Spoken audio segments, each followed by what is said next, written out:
At the Southeast Collision Conference, we talked about a lot of things. We talked about ADAS, we talked about paint, we talked about glue pulling, we talked about great customer service and experience and all of these great things. And then Mark Olson showed up and talked about making a peanut butter and jelly sandwich. And everybody went crazy. So stay tuned for this episode and listen to what Mark talked about in his session. And I'm sure you're going to love it as much as everybody else did. Welcome to Body Bangin', your podcast for all things body. Auto body, that is. And now, introducing Body Bangin's host, Mickey Woods of Mickey Woods Marketing. Mickey is a former auto collision center owner and is now a marketing and business development expert to shops across the globe.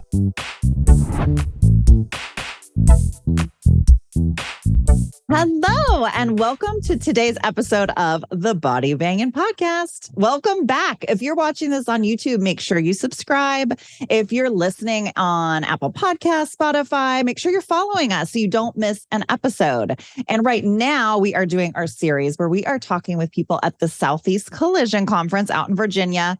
And before we go any further, I got to make sure to thank my wonderful sponsor, Lombard Equipment. They've been selling equipment for over 30 years, all the way from Miami to Maine. So if you need equipment and you're on the East Coast, they're the guys to talk to. Today, though, we are talking with the fabulous, notorious Mark Olson from Vico Experts. Hello, Mark. I don't know about all that fabulous stuff, but I'm here. He is here, and he, fairly recently presented at the Southeast Collision Conference. We're catching him right after his presentation. And he spoke today. Mark, you talked about the title I have here is Organization and Process Equals Profitability. And what a boring title, huh? But you also got, I actually was intrigued. I was like, I feel like I need that class. And I know you got into other things as well. So when you wrote up the title for it, what were you thinking? Where were you thinking you were going to go with that? Well, I wanted to pick a title that was generic so that people would actually go. Because that's actually that was the last slide. Oh. But there was 25 slides before that built up to that concept of organization. And most people think when you say organization that you're trying to organize your tools in a toolbox. Right. And actually the word organization doesn't mean that. What it meant was your organization. And AKA your culture. Right. But if I were to have said culture and processes, quality, people would be like, okay, don't need that. Yeah. Yeah, exactly. I find that if I can just get people in the chair to listen to what I have to say about organization or culture, they come away from it. In fact, so I've done hundreds of these at shows and stuff over the years and, the Collision Up stuff and all that. And at the end of it, I say, now, if you want a copy of my PowerPoint, give me your card and I'll email it to you and you can have it. No problem. Right. And that tells me how engaged people were in it. So I had about 95 people in my course today. Okay. I got 87 cards. Wow. Yeah. Which means that's amazing. That people are like, we want that because we need that. Yes. And I gave some homework and all that. So it's a topic that people think doesn't apply to them, like culture in their organization. But all of a sudden, when they see and they walk through how I approach it, they're like, oh my God. That's why when I tell somebody to go pick up a broom and sweep the floor, they push back on me. Right. And then you wonder why you have disharmony in your shop. And it's all about your culture, which is all about your personality styles and your different levels of people in your room. So you have in your room, I'll kind of give you just a snippet of the course. Yeah. So you have the mature or the silent generation, which is they're more than 75 years old. Okay. I didn't have any of those in my room today. Okay. But then you have the baby boomers. Right. That go to about 64, 65. Okay. And then if you're born after that, then it's the Gen Xers. Right. And then you go to the Gen Yers or the millennials. Then you go to the Gen Zers, and then the alphas are less than 11 years old now. Wow. So what I did is I picked out and I pulled out the personality traits of all those generations. Okay. So the boomers, They want to be independent. They identify with their job, and they will stay in a job forever. Right. A Gen Zer will be in their job for a year or two, and they're bored and they're on for something else. And we wonder why we have friction. Right. Also, people go, you know what? You make me mad. Go sweep the floor.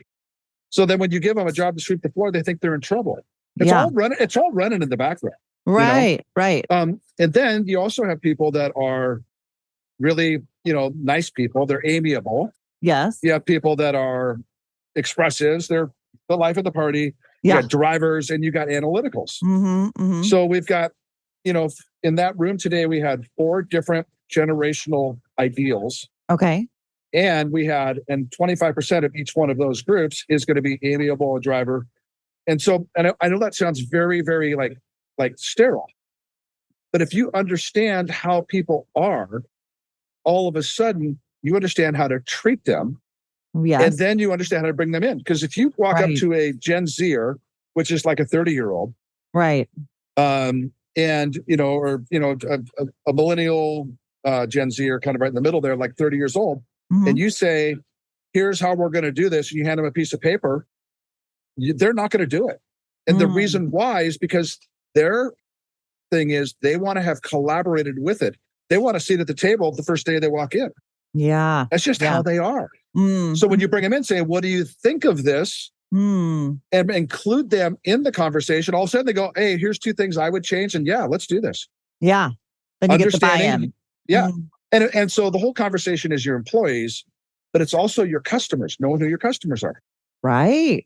If you treat everybody that says, "Hey, if you're a driver and you're just saying, 'Hey, give me the keys and away we go," but you're talking to an analytical that wants to know every nut, bolt, screw, doesn't work. Right.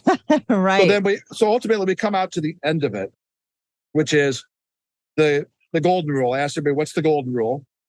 And they said, "Oh, the golden rule is do unto others you would have them do unto you." Yeah. And that doesn't work. And the reason why is because I don't want you to do unto me how you want to be done. Yeah. Do unto me how I want to be done. Yeah. Right. And that's the platinum rule. So it was really kind of cool because we kind of danced around. We identified the millennials in the room and the Gen Zers and the Xers and then the personality traits and styles. And then I said, "Okay, here's what we're going to do. We're going to make a peanut butter and jelly sandwich." So I grabbed a Gen Z and I said, "Stand up, come up to the front." Very interactive. How do you make a peanut butter and jelly sandwich? So she stood up. She goes, "Okay, well, I take my bread out of the fridge." And you can just see the Gen Xers like in the fridge. We don't put bread in the fridge. Right? What kind of bread do you got? Right, exactly. But she doesn't want the mold on her bread. Right. Or whatever. And then she goes, and then I get the peanut butter out of the cupboard, the jelly out of the fridge, and then I grab the knife and I put the peanut butter on. Then I wash the knife. Right. So, because I don't want to, she didn't want to mix the peanut butter with the jelly in the jar, right?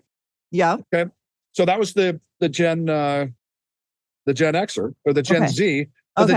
So now the Gen Y gets up and has a totally different take. In fact, the Gen Xer wanted to actually lick the spoon, not wash it. Because peanut butter tastes good. And then, and then do you toast it? Do you cut the crust? But we have, so we dealt with a boomer, an X, a Y, and a Z on how to make a peanut butter and jelly sandwich. And they were all totally different. Completely different. Wow. And how they were. And then I said, "Okay, now can you imagine putting you 4 at a table in a body shop trying to figure out how you're going to do a quality control process or how you're going to do customer experience or how you're going to do," because the boomer's going to say, "This is the way it's done." If they're a driver, they're going to hand it to an amiable Xer and it's not going to work. Yeah. But there's a conversation that you can use that brings everybody into harmony. So then that creates your culture. Yeah. In fact, I even had a Gen Xer Zer come up to me and say, "You know what? I finally understand why I switch jobs every 2 years.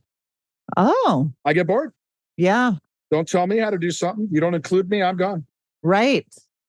That's really interesting. Yeah. Well, as you're saying this, I'm thinking through different situations in my own mind of workplace, spouse, family, kids, everything. I think it really applies to life in general. It does. You're at a body shop conference, yet this is really how to communicate with people. And then, like you're saying, culture for your business, whatever your business is. So And the other interesting thing you pointed out is, we've got the segments of generational segments, but then there's also sub-segments based off personality. Yep. So really learning to identify, I would imagine, would be the biggest part, so that then you can speak to that person in the way they need to be communicated with. Yeah. And what I call that, you're dead on, but what I call that communicating to discover and understand. So if you ask, if I understand you, I can give you what you need, not as a manipulation, but just tend to how you want to be. And then we also have, so I travel around the country. So if I'm in Seattle, okay, and I'm dealing with body shop technicians, a lot of them are Vietnamese. Different culture.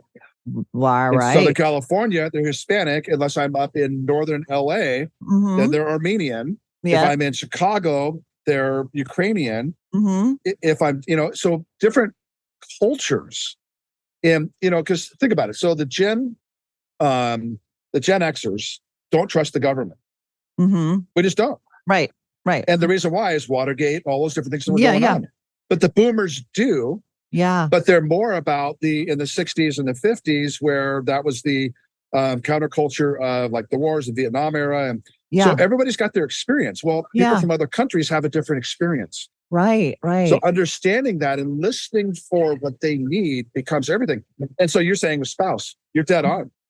This is a life skill. But, and I just put it to the body shop, right? Let's have you create a culture that you can win at, so you can have a process that everybody agrees on, and you'll make a lot of money. Yeah. Pretty darn simple. but if you want to win at life, it's the same thing.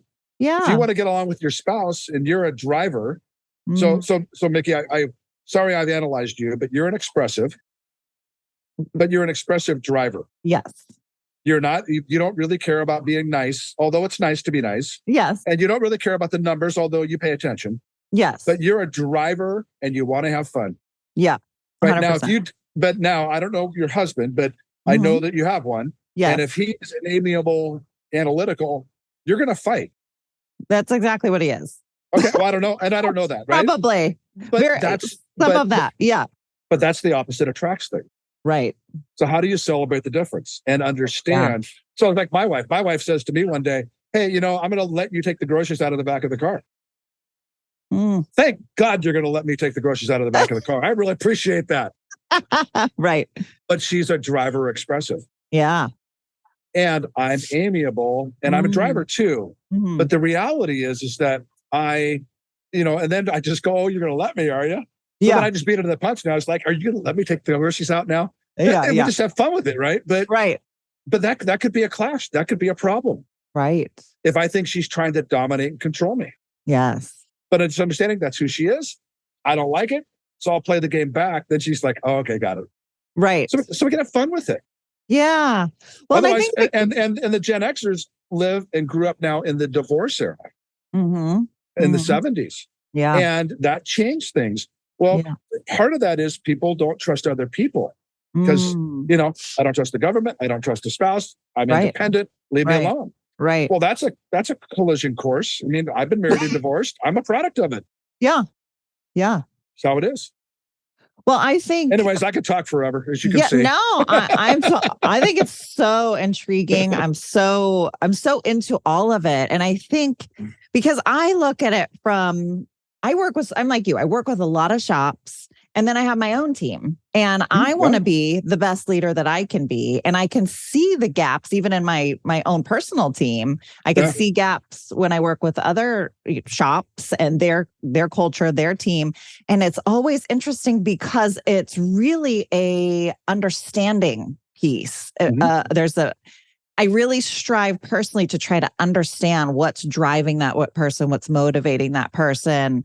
And it can be difficult sometimes to identify what that is because we naturally, I think, see life through our lens. And oftentimes it's hard to get out of our own way. Yeah. Well, the other thing that I did in there, so I'll plug Anthony Robbins. So Anthony Robbins does something called a disc profile. Yes. And it's free and it's online. And I take the disc profile every 3 months. Oh, wow. Just to see, because over time things change too. Yeah. So as a personality, I'm an analytical driver amiable. Okay. And sometimes I have fun. Yeah. But I took it last night because because right now I'm in business drive on mode. My thought process today is driver. So when I took it last night, it's absolute driver. I am not being nice to anybody. Interesting. But when I get back to my office on Monday or Tuesday, I probably will swing back a little more amiable. Right. So you can change too. Yeah. So who you are with your family is not who you are necessarily in business. Right. True. So then you go, oh, well, Uncle Hank, he'd be great for my company. Really? so then I turn around and then we do so I have all my employees do the DISC profile. Yeah. We do them all the time. We have fun with it. Yeah. They are fun. And I think it's interesting that you say that, because I've done it before and I've done it a few times, and it feels like, and I don't do it as often as you have. I mean, I did one and then like a few years later, I did another one. Yeah. And as I was doing it, I thought, well, I feel like depending on the day and what I've been through, I would answer these questions different. So therefore it would then spit out a different answer for me. So I can see how you would, I feel like we potentially are a blend of all of the things. We are.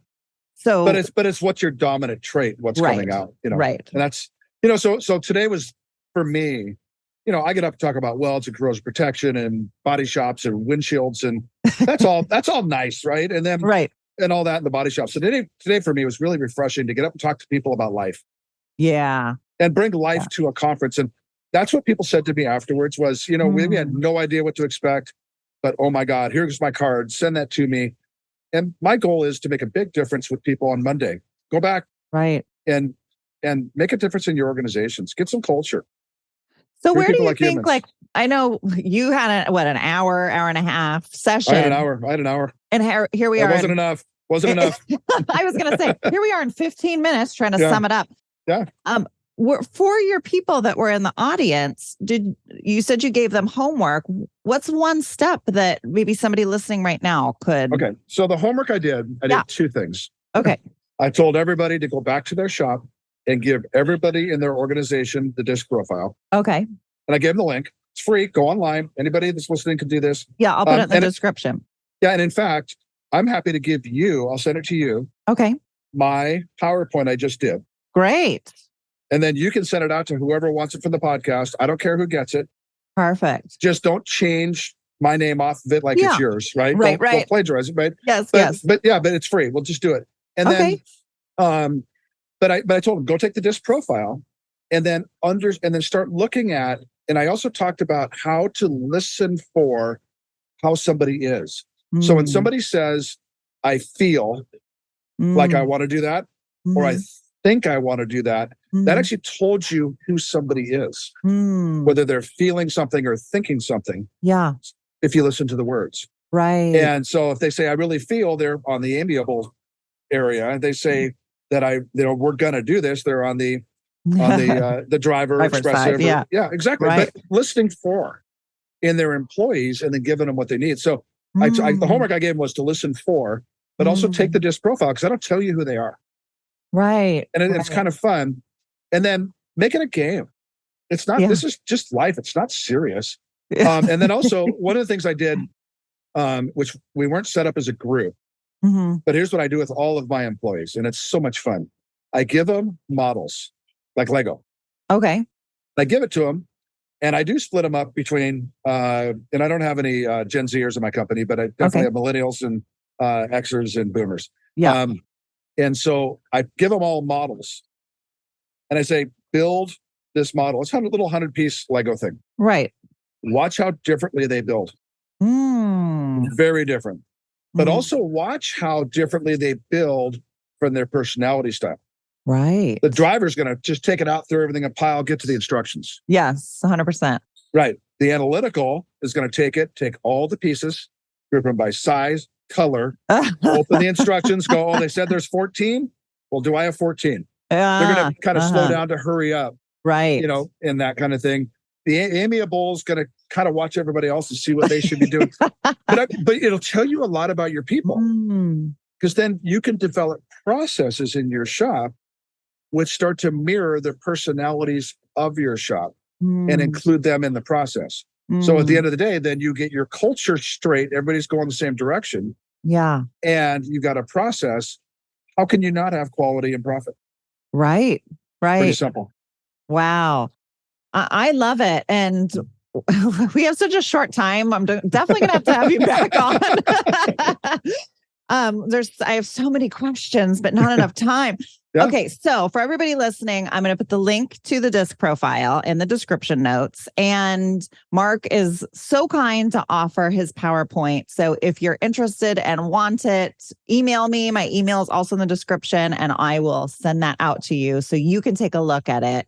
And the challenge. So, and I want to repeat something you said. I wrote it down here that I think is, for me, a really important takeaway is communicate in order to discover and understand. Yeah. I think that is a huge, huge thing, rather than communicating so that you hear what I have to say, which is how I think we typically communicate. It's not communication. Right. Right. Yeah. Right. No, it's not communication. You're just a driver shoving it down my throat. Yeah. Yes. Right. But if I can communicate to understand, so I know how to communicate, that shifts the world. Right. Yeah. That's really, think about how that would work if the politicians did that. Oh, without an agenda. I mean, just really. Right. You know, I mean, if you start to look at the profile makeup of a Gen Z, and the millennials, exactly what we're going on today. You know, we got all the stuff going on in the socioeconomic and socialism and transgender and all the stuff that's in the news. Right. If you look at the personality makeup of a Gen Z, this was absolutely predictable. Just read my PowerPoint, read the Gen X and Gen Z, and go, duh. We were going here because of the personality stuff. Interesting. And all we got to do, we got to live together. So we got to communicate. Right. Right. And it's conversation. Yeah. And communication doesn't look like a text or a WhatsApp, which is hard to convince a Gen Z of. Yes. Very hard. Yes. Wow. Anyways, we could talk all day, Mickey. I know. I love it. I really, really, this is stuff that I totally geek out on. So well, you can see I'm a geek about it too. So yeah, super cool. Well, Mark, I appreciate your time. Obviously, you were a great asset to the Southeast Collision Conference today. So I'm so glad you were able to speak to so many people, influence them. This podcast gets out to thousands of people. So perfect. I feel like the more people we can touch and reach and help, you know, that's why we do what we do, right? Yep. Yeah, I love it. Okay, well, I'll email you my PowerPoint. Yes. And you can send it out to whoever wants it. And you can put the Tony Robbins thing in the link, and you know, and happy understanding people. Yes, I love it. Well, thank you, Mark. And thank you all for listening to today's episode of the Body Banging Podcast. And of course, thank you to Lombard Equipment for being our amazing sponsor. We will see you next time. Bye. Bye. Thanks for having me. If you enjoyed today's show, make sure you hit the subscribe button. We have some incredible topics and guests coming your way you will not want to miss. If you are watching on YouTube and don't want to miss the latest and greatest, you'll want to hit the bell after subscribing, so you will get a pop-up each time a video podcast goes live. To our devoted fans, would you mind paying it forward and sharing this little gem with someone else you think may benefit from it? Much love from all of us here at Body Bangin', all things auto body.